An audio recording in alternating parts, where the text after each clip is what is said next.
Good morning. कसे आहात सगळे? नवीन एनर्जी घेऊन आलेल्या दिवसाच्या खूप खूप शुभेच्छा. सकाळी देवपूजा करून घेतली आणि लगेच स्वयंपाकाला लागले. आज सकाळी जेवणामध्ये काळ्या मसाल्यातील वांग्याची भाजी बनवली होती. त्यानंतर लगेचच पोळ्या पण बनवून घेतल्या. राजविकाला आज सुट्टी होती तर तिच्यासाठी उपमा बनवला. राजविका खूप घट्ट उपमा खात नाही, मग तिच्यासाठी असा पातळ उपमा बनवावा लागतो. तिला नाश्ता खाऊ घातला आणि त्यानंतर घरातील सगळी कामे आवरून घेतली. आज बेडरूमची क्लिनिंग करायची होती. घराची क्लिनिंग करताना आम्ही रोज एक एक रूम काढतो, कारण जास्त एकाच वेळी काढले आवरायला तर एवढे चांगले आवरले जात नाही. आणि मध्ये मध्ये राजविकाची पण लुडबुड असते तर तिच्याकडे पण लक्ष द्यावं लागते. त्यामुळे रोज थोडं थोडंच क्लिनिंग केली जाते. संपूर्ण घराची क्लिनिंग करायला 8 ते 9 दिवस लागतात आम्हाला.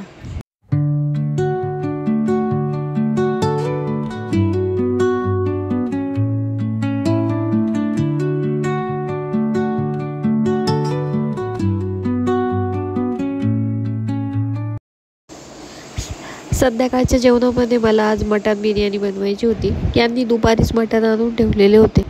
आमच्या घरामध्ये हे पप्पा आणि धनराज हे तिघेच नॉनव्हेज खातात. बाकी ताई, मी, मम्मी आणि राजविका व्हेजिटेरियन आहोत. लग्नाआधी मी कधी नॉनव्हेज बनवलेले नव्हते, पण यांना आवडते म्हणून यांच्यासाठी बनवायला लागले.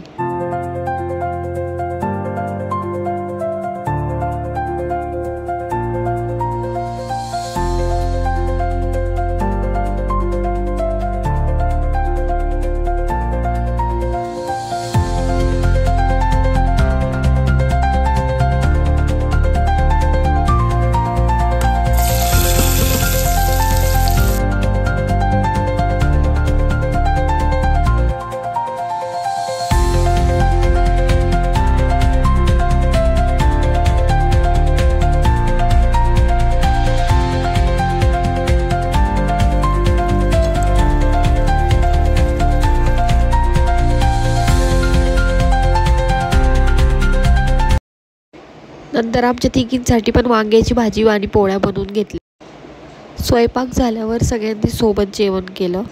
संध्याकाळचे जेवण आमच्याकडे शक्यतो सगळे सोबतच करतात. रात्री राजविका दूध पोळी खाते, मग तिलाही खाऊ घातले.